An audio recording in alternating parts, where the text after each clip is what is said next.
Melanjutkan apa yang sudah disampaikan oleh pembicara pertama tadi, kami persilahkan Dr. Dimas Bayu, spesialis penyakit dalam, konsultan hematologi onkologi medik dari Unhas. Dr. Dimas Bayu akan membawakan sedikit pengalaman klinis tentang tata laksana myelofibrosis dengan obat yang tadi sudah disampaikan oleh Dr. Tuti, yaitu ruxolitinib. Ya, ya. Sebelumnya akan diawali dulu dengan video. Saya persilahkan Dr. Dimas Bayu.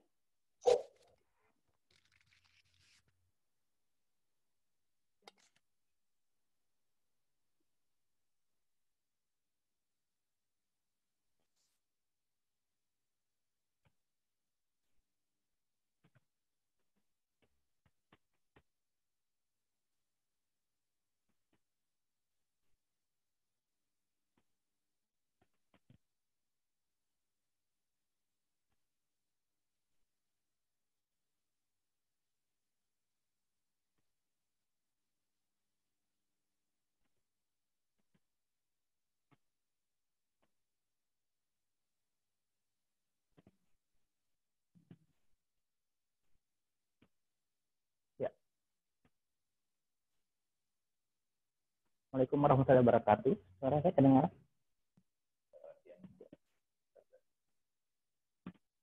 Ya. Assalamualaikum warahmatullahi wabarakatuh dan selamat siang sejawat sekalian, sejawat senior dan para guru besar yang sudah sempat bergabung di acara kita siang hari ini.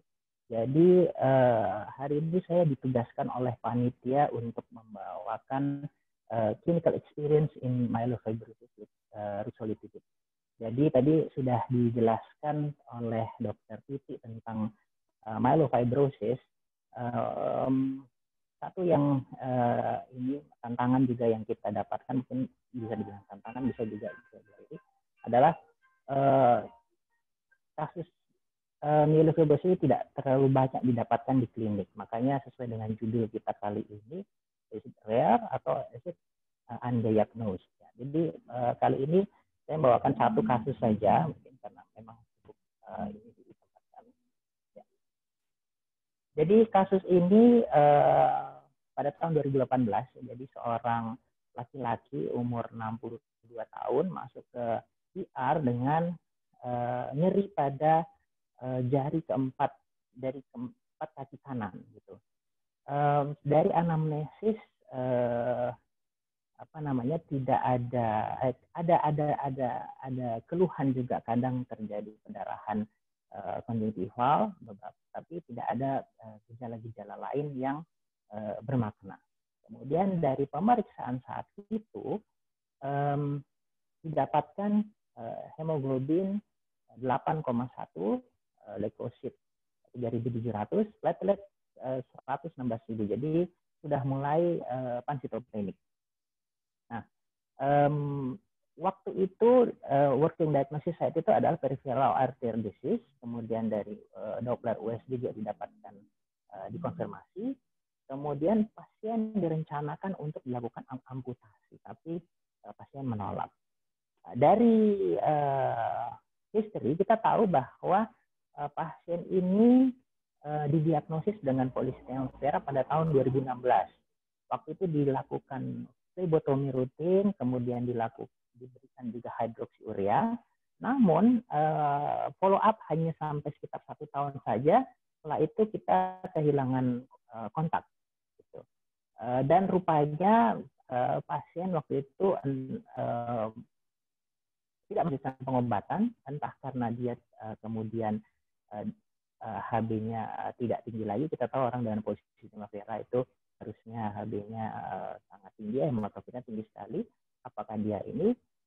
Yang jelas hilang kontak waktu itu, pengobatan tidak dilanjutkan.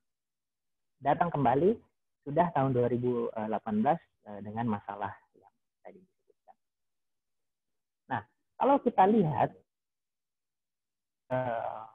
beberapa literatur, terutama dari dalam negeri kita, dari Indonesia sendiri, dari Dr. Lugi waktu itu dari Jakarta, itu ada penelitian deskriptif yang menunjukkan tentang outcome dari pasien-pasien dengan myeloproliferative neoplasm ya. Jadi salah satunya adalah peripheral artery disease ya, jadi PAD gitu. Salah satunya adalah ini. Jadi ada banyak sekali komplikasi trombosis yang bisa terjadi pada pasien-pasien dengan MPN, baik MPN-nya polycythemia vera atau essential thrombocytopenia, trombositosis, kemudian myelofibrosis, itu semua merupakan risiko untuk terjadi trombosis ya, seperti yang didapatkan pada pasien yang baru saja saya tampilkan tadi. Nah, penelitian dengan topik yang sama juga sudah dilakukan, suatu penelitian besar ya. Di sini dilihat oleh Fredrickson dan kawan-kawan ini, dilihat bagaimana vascular disease pada chronic MPN. Jadi pasien-pasien dengan MPN dilihat, di-follow, diikuti, dan kemudian dibandingkan dengan kontrol dengan usia dan jenis kelamin yang disesuaikan ya. Itu didapatkan ternyata memang dibandingkan populasi normal, ya risiko untuk terjadi vascular disease itu cukup tinggi, bisa sampai 1,3 hingga 3,7 kali lipat lebih berisiko untuk terjadi vascular disease. Dan salah satunya adalah peripheral artery disease. Ini kita lihat sejak terdiagnosis, baik dia essential thrombocytopenia ataupun polycythemia vera ataupun myelofibrosis, baik yang primary maupun yang secondary, itu semua untuk match general population comparison itu dia lebih berisiko. Nah, follow up pada pasien ini akhirnya, jadi pasien tadi masuk ke bangsal semakin dalam, akhirnya dikonsulkan ke hematologis dengan pansitopenianya. Kita lihat ada tanda-tanda anemia, dan pada pemeriksaan fisik kita dapatkan splenomegaly, Schoffer 4 waktu itu. Jadi sudah hampir di sekitar umbilicus kalau kita raba ya. Dan pada pemeriksaan bone marrow study didapatkan myelofibrosis. Nah, foto bone marrow kita tidak dapatkan, tapi saya tampilkan sedikit, sharing sedikit ASH image bank ini kami ambil. Jadi kalau pada pasien-pasien dengan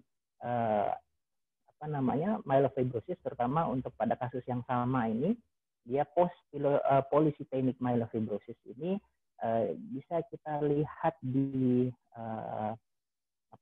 peripheral blood-nya ini, ya, bisa kita lihat tampak teardrop cell, dan pada bone marrow juga cukup khas ya, dengan gambaran yang khas dari polycythemia vera juga, di mana ada lineage hematopoiesis yang kelihatan. Kalau kita beri warna dengan pewarnaan retikuler, dia akan tampak fibrosis untuk myelofibrosis. Nah, pada pasien ini kemudian yang tadi sudah dikonsultasi ke kami kemudian memeriksakan JAK2 mutation, dan ternyata hasilnya came back positif, gitu, ya. Nah, pada satu penelitian yang meneliti secara ini, jadi dibalik ini penelitian bagaimana dilihat apakah JAK2 positive mutation ini signifikan ada pada populasi dan peripheral disease, didapatkan ternyata terjadi peningkatan prevalensi mutasi JAK2, gitu, ya, walaupun jumlahnya tidak terlalu banyak, gitu, ya. Nah, jadi JAK2 ini dianggap bukan merupakan faktor risiko terjadinya PAD, tapi dianggap lebih berperan secara patofisiologi terjadinya PAD. Jadi kalau kita lihat perjalanan pasien tadi sudah sesuai dengan kesimpulan dari penelitian ini, di mana diketahui kemungkinan JAK2-nya itu menyebabkan MPN-nya yang kemudian menjadi dasar patofisiologi terjadi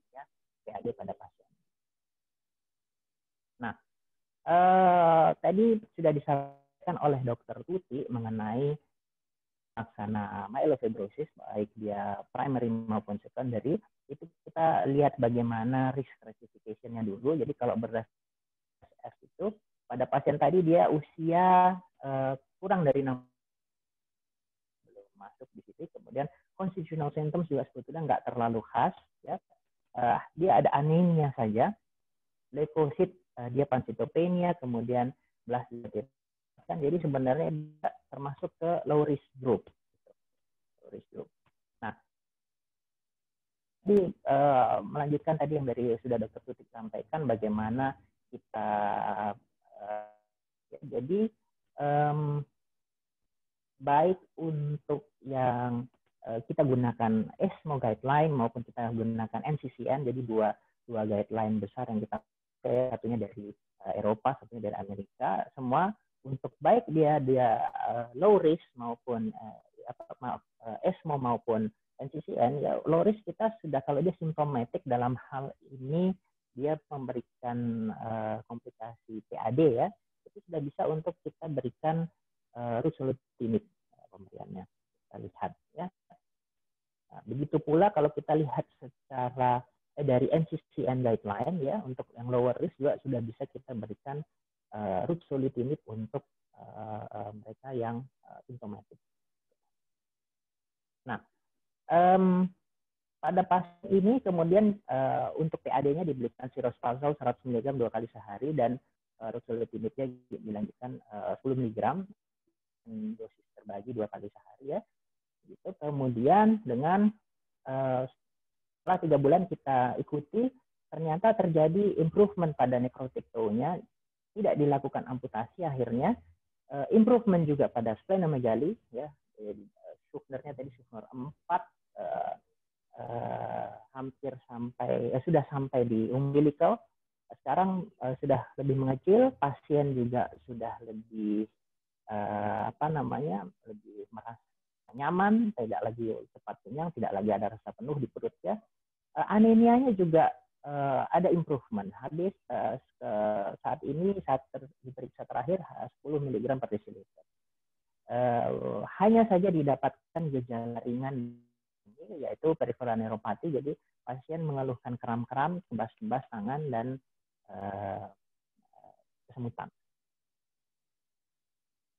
Nah, kalau kita lihat tadi sudah disampaikan juga oleh Dr. Tuti bagaimana spleen volume reduction result dari COMFORT trial ini. Kita lihat antara ruxolitinib dibandingkan dengan placebo, di mana kita lihat 97% pasien yang mendapatkan ruxolitinib ini juga mengalami penurunan volume spleen. Jadi sesuai dengan pasien tadi, ternyata memang didapatkan temuan yang sama pada penelitian besar ini. Ya, kalau kita lihat dari data ini juga,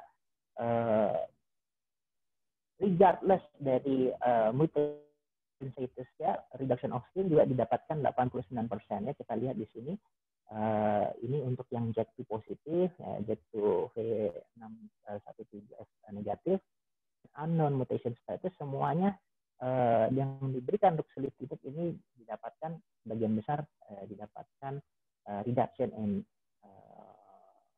spleen volume. Nah,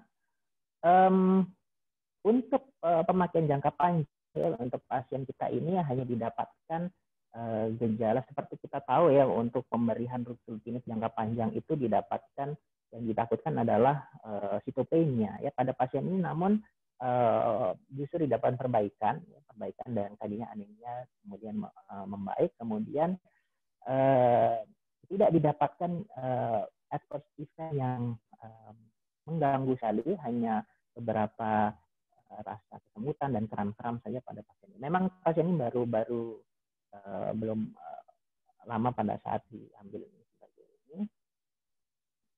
Kemudian, nah, ya, ya seperti tadi mungkin juga sudah disampaikan bahwa sitopenia ini adalah yang salah satu yang ditakutkan atau akan bisa terjadi pada pasien-pasien dengan pemberian ruxolitinib.